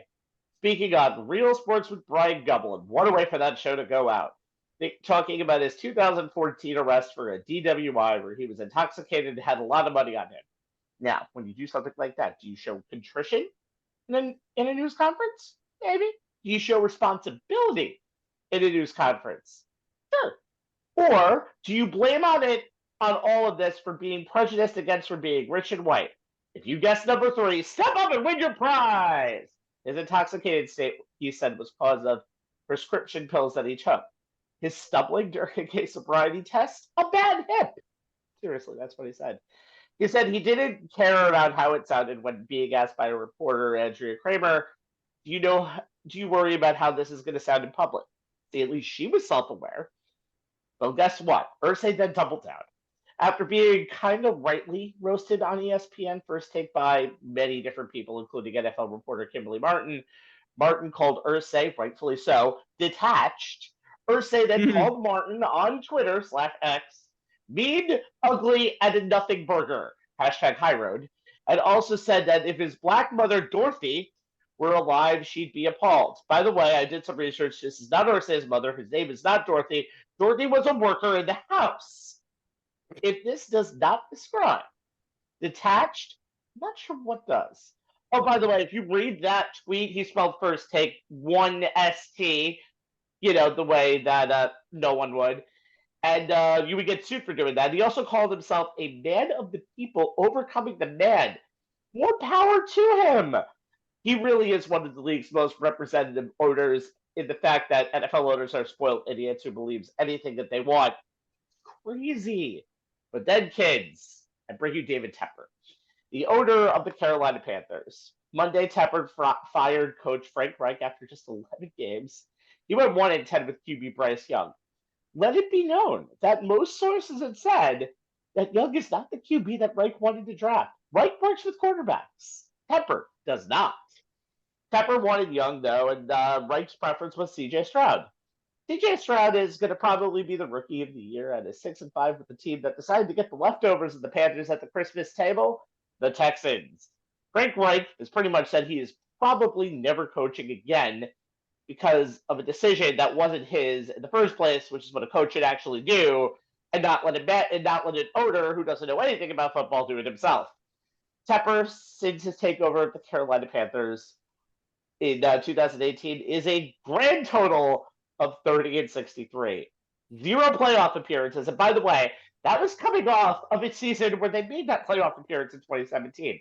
And guess what? He got to have a press conference Tuesday after his 3rd in-season firing of a head coach. 3rd. Speaking of double down, Tepper doubled down on that instinct to draft Bryce and also said that he has patience. Patience, including this. Tepper also owns the Charlotte FC MLS franchise, and their MLS team made their first playoff appearance in franchise history this year. They lost in the wild card round, and then patiently he fired their head coach after that. Jay, I think you know this, but Tepper was a Steelers fan when he was growing up, and he basically said he wanted his head coach to outlive him and give the eulogy at his next funeral.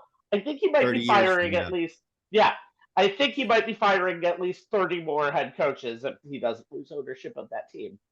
Tepper didn't give an explanation on why he fired Reich, didn't give an explanation for his own personal record, or really take any responsibility. Panthers fans might actually long for the late Bill Richardson. Not a compliment. Whether it be Irsay showing his lack of morals and lack of connecting with today's society, or Tepper's failure to understand his lack of football knowledge is hurting the organization, that is the second worst since he took ownership. Rich, white owners seemingly treat their players like slaves and treat the media as their loyal subjects. Bow to the kings, the one with the most power. If you disagree with me, I will smite you with the gift of Twitter, and I will get the royal legal counsel on you and serve the royal papers. I'm sick and tired of the owners who make everything about themselves, who will speak in front of the camera about what they want without any actual consequences coming their way.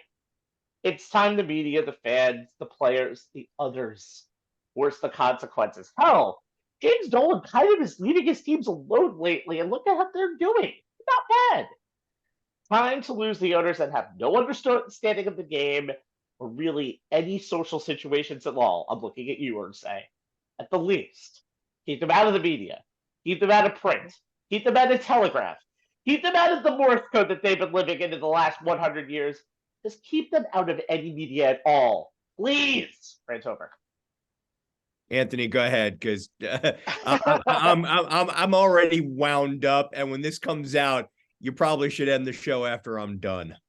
So you go ahead. You know what? With Jim Irsay, I'm quite sure Colts fans look at him the same way Colorado residents look at Lauren Boebert, just kind of like, what the hell? Like, really, why? Why are we stuck with you right now? Irsay's been in a And to think that his father was so much worse, believe it or not. Yeah, it's been an embarrassment. That's all I can say about Irsay. I mean, think about this. He threw his own running back under the bus early this season. I mean, it's almost like you wish he wouldn't say anything. Just go away. Like, just for all intents and purposes. Bad. Tepper, for whatever reason, didn't even listen to his own players.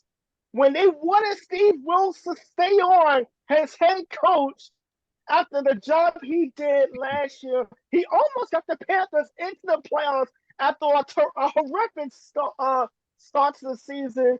And the players like playing for him. Oh, by the way, Wilks is only leading the #1 defense in San Francisco, and the 49ers is literally going into a showdown with the Philadelphia Eagles in the NFC Championship rematch this Sunday. He goes out. He gets head coach Frank Reich specifically to develop a quarterback, and he pissed the quarterback that his own head coach didn't even want to get. This is the most. If that wasn't tone deaf as a discharge as an owner, I don't know what is. And I know you're trying to take it lightly off of Dolan, but let's just be honest. He is suing the Toronto Raptors. He stepped down from board of directors. He won that suit, by the way. He got $10 million in a settlement. Yeah. By the way, he also did that. He also stepped down from the board of directors so he could criticize the league for quote unquote player favoritism. This is also the same guy who, for whatever, Adam Silver doesn't care what I have to say. Yeah, and the fans are so mean to me, and I don't want to sell the team, but just sell the team already. But here's another thing: James Dolan has also picked really bad times to put himself in the spotlight when his team, when the Knicks are actually doing good. If you're a Rangers fan like myself, and obviously Jay, you follow the Rangers as well, Rabbi as well. We're thankful that Dolan forgets he has a hockey team. Because the Rangers always insist to be doing really good because he don't care about the Rangers. He cares about the Knicks, which to a detriment to us Knicks fans because he can't stay away from the team. Look, this whole segment just reeks of rich white entitlement, and I guess that's pretty much what these owners fall under. But I don't know what else to say. I mean, these are three of the worst brain dead owners in sports you could possibly think of.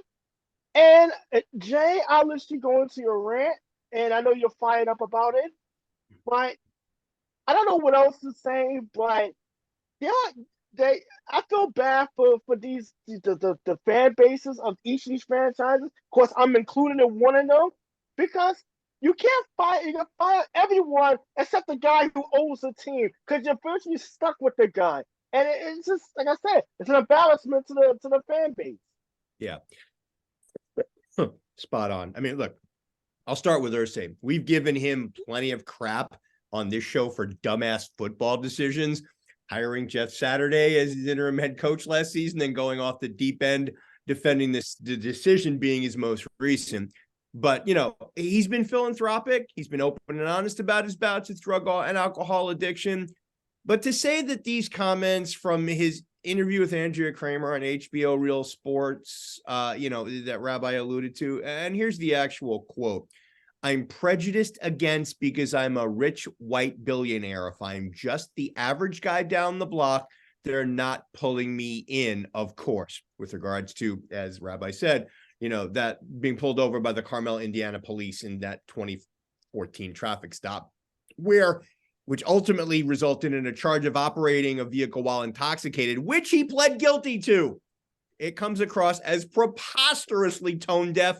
That's like saying the Grand Canyon is a little hole in the ground. Toxicology report revealed he had oxycodone, hydrocodone, and alprazolam in his system when he was pulled over.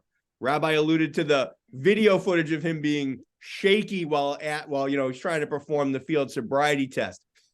Fined $500,000, suspended 6 games by the league for violating the NFL's personal conduct policy. And yet still, during this interview, he calls the arrest wrong, saying that, quote, "I just had hip surgery and I'd been in the car for 45 minutes. So, of course, I couldn't walk straight." Yeah, no. And when he went, after that, and then he goes and drops the biggest and dumbest reverse white privilege comment ever. And even when Kramer asked if he, as Rabbi said, asked him if he understood how ridiculous that sounded and gave him a chance to clarify his comments and maybe walk them back, he did the double down. And the actual quote, "I don't care what it sounds like. It's the truth, Andrea. I could give a damn what people think or how anything sounds or sounds like. The truth is the truth. I know the truth." Anthony, I know you'll agree with me on this. The deaths of George Floyd and Jacob Blake and all the Black Lives Matter protests over them have not yet faded from the immediate consciousness of our society, and I doubt they ever will. So for Irsay to not only say something as utterly indefensible as that, but then double down on it in a national interview, are you kidding me? Really? Really? Talk about living in your own private Idaho. I don't know what color the sky is in your world, Jimmy boy, but it sure as hell ain't Colts blue. As for Tepper, who on Monday, as Rabbi said, fired Frank Reich after just 11 games in less than 24 hours after his team fell to 1-10 with a 17-10 loss to the Titans, whereupon he exited the facilities, slamming doors and dropping F-bombs. But as you said, Rabbi, third head coach in 3 years to not make it through a full season in his first year with this team. This is just further proof of something that we here at On the Sports Lines have known for a while now. Most NFL owners have no idea how to run their teams in general, and they're appallingly bad at hiring head football coaches. It's why we see so many bad fits, which leads to so many short tenures, and it's why we, the three of us, are never lacking for a coaching carousel segment on our Super Bowl show. Tepper perfectly embodies this problem with NFL owners. He may be a highly successful hedge fund manager in real life, but he apparently learned very little about the league in the 9 years he spent as a minority owner of the Steelers, one of the most well-run franchises in the NFL. Because in his 6 seasons as the Panthers' majority owner, Carolina hasn't shown anything remotely resembling the stability and intelligent decision-making for which the Steelers are known. Tepper said he hired Reich in part because he wanted an offensive-minded coach tied to a prize rookie quarterback, which wound up being Alabama's Bryce Young. But here's the reasoning behind it. Tepper didn't want to risk hiring a defensive-minded head coach whose offensive coordinator would do such a good job with Young that he'd promptly leave for a head coach job elsewhere and stunt the prize quarterback's development. Really? And yet, you just went and cashiered Reich in season and thus messed with Young's development anyway. NFL winners are rarely built by owners who overstep boundaries, have little to no patience, and don't let their football people do their jobs. There's way too much history to back that up. Owners who cannot get out of their own way, and we know that Tepper likes to stick his nose in every corner of the football operations, despite being utterly unqualified to do so, can get their team stuck in a vicious, never-ending cycle, often for protracted periods of their ownership. It's why Tepper is looking for his fourth coach since 2019, and why this team isn't likely to improve anytime soon and will probably waste the prime years of Bryce Young's career, even if they don't utterly screw him up. Here ended the rant. Thank God you didn't mention Dolan like I told Anthony not to, but that's okay. Yeah, my comment on that would have been, I'm just done with his latest childish nonsense. Yes, but again, past because of time. If I complain about being banned from the Garden because of facial recognition, this thing would probably get back to Dolan. So I'm gonna just cut my. To do that, we might as well close out the show. For Jay Kaplan and Anthony Strait, my name is Steve Rabinowitz. Thank you for joining us all year. We'll probably be back to the year-end show coming up at the end of the month, but we have socials. Yes, we do. YouTube.com/OnTheSportsLines to see any of these shows on demand if you're watching us live, or again on Facebook.com/OnTheSportsLines. Thank you. And Twitter at ONTH Sportslines, also known as X by everybody else. And that's where you can get all of your anecdotes. That will do it. We'll also have the link up to this show. Until we meet again, gentlemen, have a good night from On the Sports Lines. That's for 1 minute before 12 a.m. Good night, everybody.